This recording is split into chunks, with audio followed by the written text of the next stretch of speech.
Адахан Кимсанбаевич, а дегенде эле протокол деген нерседен баштагым келип атат. Анткени азыр протокол деген сөз ар бир адам түшүнгөндө эле түшүнбөгөндө эле протокол деп калды. Көбүнчөсү кабыл алышат экен, бул расмий келишим деп да кабыл алгандар бар экен. Анан протокол деп айтканыбыздын себеби азыр 39 протокол деп көп жаңыра баштады да. Өткөн жылы кол коюлган Камчыбек Ташиевич тарабынан. Бул эмне деген протокол, жогорку кеңештин кабары барбы, деги эле сиздин кабарыңыз барбы? Бул эмне болгон протокол? Биринчиден жана өзүңүз айткандай протокол деп азыр экинин бири эле ушуну сүйлөп атат да. Кезинде ваучер дегендей.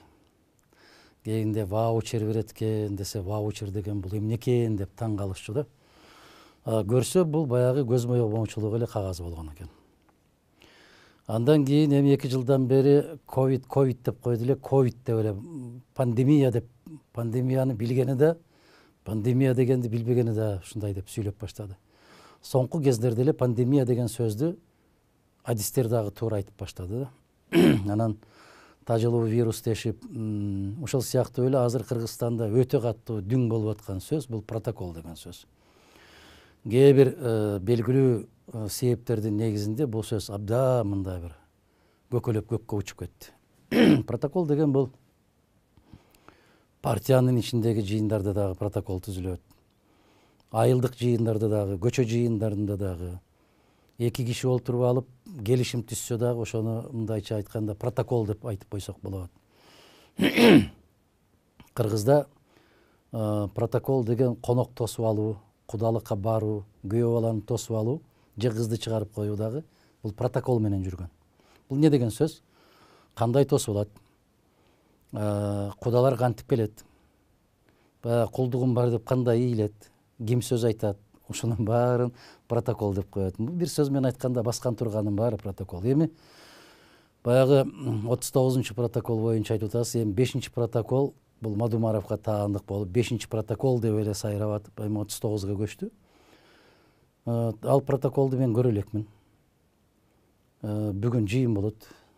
Менимче ошол жыйын болгондо жашыруун түрдө бизге таратса керек. Ошондо таанышсак керек. Азырынча менин тааныштыгым жок.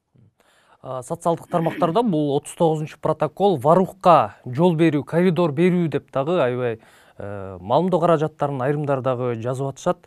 Балким ушул багытта болуп жүрбөсүн. Ошол багытта болушу мүмкүн. Себеп чек ара аныктоо бул оңой иш эмес.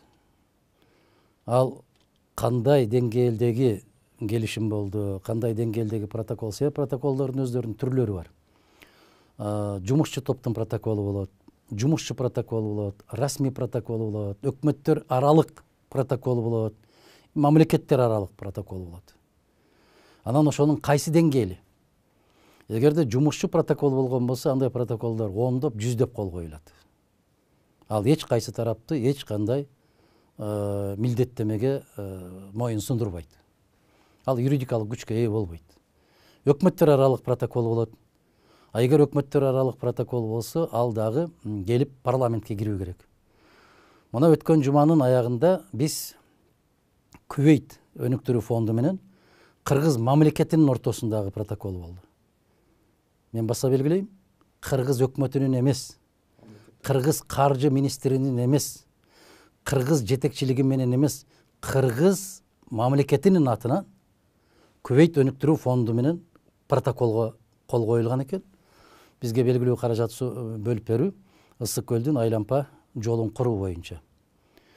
Мына ошол мамлекеттин атынан түзүлгөн протоколду дагы парламентке алып келди. Анан мен эми өзүнө тийиштүү маселе болгон үчүн айтып атат дебесин деп, кыргыз ушинтип жашайбыз да. Кокуй мындай деп ойлоп калбасын, мынтип ой кетип калбасын деп өзүбүздү өзүбүз этияттап. Кээ бир учурда этияттап койгон болсоң, аны алсыздык катарында көрөт экен. Себеп бүгүн канчалык маданияттуу болсоң, канчалык сабаттуу болсоң, сен жек көрүндүү болуп калбадыңбы? Себеп көпчүлүк башка тарапта болуп, анан биз экөөбүз сөз жүргүзүп аткан кишилер азчылык болгондон кийин алар коркунучтуу көрүнүп калат экен да. Ошол сыяктуу мен мындай бир жигиттерден сурадым. Кыргыз мамлекеттин атынан коюлуптур. Кол. Ушунча $1 миллион алабыз деп. ратификация кылбай эле ала бербейсиңер, мамлекеттин атынан алып атпайсыңарбы десем, эгер ратификациядан өткөрбөсөк $1 да бербейт деди.